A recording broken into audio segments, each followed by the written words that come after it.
In today's day and age, it's virtually impossible to find good cars that are depreciating in value. But the good news is that it does look as though things are starting to turn, because in recent weeks, there are not one, but multiple car brands that are actually going down in price. So in today's video, we're going to be breaking down 5 car manufacturers that have actually depreciated in the last 30 and 60 days. I'm going to be breaking down what these car manufacturers are, as well as why they could be depreciating in value. So if you're somebody that's looking to buy a used car, then this could be the perfect video for you. So let's get started. So as I'm sure that you guys are probably aware of by now, we are in a massive used and new car bubble. Basically, cars are appreciating at an insanely high rate due to the fact that we're experiencing a global chip shortage that's causing a major bottlenecking issue in new car production. This is of course trickling down to used cars, and it's causing all of the prices to go up across the board. But to be honest, at this point, I have covered this topic about a half a dozen times, and I have made many videos talking about why we've seen a 40% appreciation over dozens of different makes and models of vehicles. If you're somebody that is not caught up to speed on this and you want to learn a little bit about why we're in a car market bubble, then I encourage you to check out some of my other videos. You can find those videos right here, right here, right here, or even right here. And I will have all of those links down in the description below. Now, used car prices have been up for about a year, but the good news is that I believe that this bubble has popped, and I believe that there is data to support the fact that we will begin to see used car prices decline. For example, this graph showing used car valuations in a trending down pattern for the first time in about a year. Or you can see here a graph showing used car sales data, and you can see that once again we are down. And lastly, if you look on platforms like cars.com or AutoTrader, you can see that more and more cars are beginning to drop their prices in order to incentivize a sale. But rather than talking about the used car market as a whole and how it's declined in the last 30 to 60 days, what I want to really hone in on in this video is 5 different manufacturers that I've seen a decrease in the last 30 to 60 days. These are all cars that if you're somebody who's wanting to buy something in the very near future, I'm saying like 30 to 60 days, these could be good makes and models to keep an eye on. So first on this list is the Hummer, and in the last 30 days, this car has depreciated by 3.45%.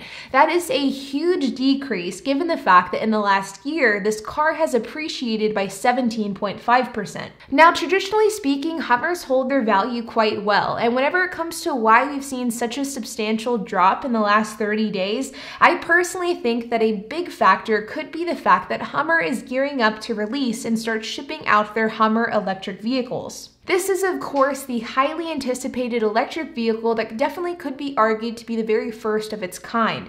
But the one thing that I do think is interesting when it comes to the Hummer EV, which I believe could be a factor here when we look at the depreciation versus the Hummers that have been released in the past, is the value of these two cars and the sheer difference in value. To give you some context, you could buy a used Hummer on AutoTrader or Cars.com for between $25,000 and $35,000, of course, depending on the year model and mileage, while a new 2022 Hummer EV costs over $100,000.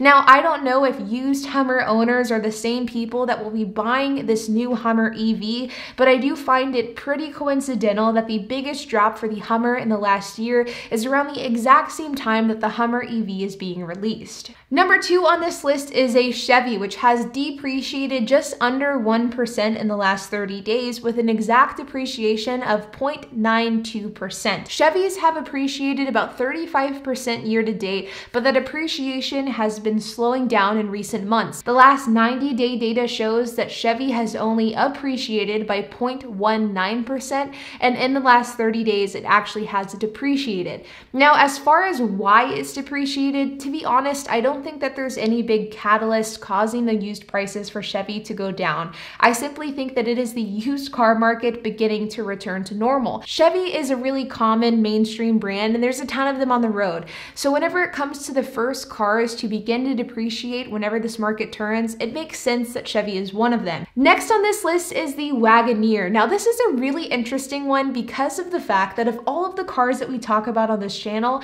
and of all the cars that we've analyzed in the past, the Wagoneer is the only one without any historical data to use as a point of reference. The Wagoneer was just released last year, and so because of that, we don't have a lot lot of historical data to work with.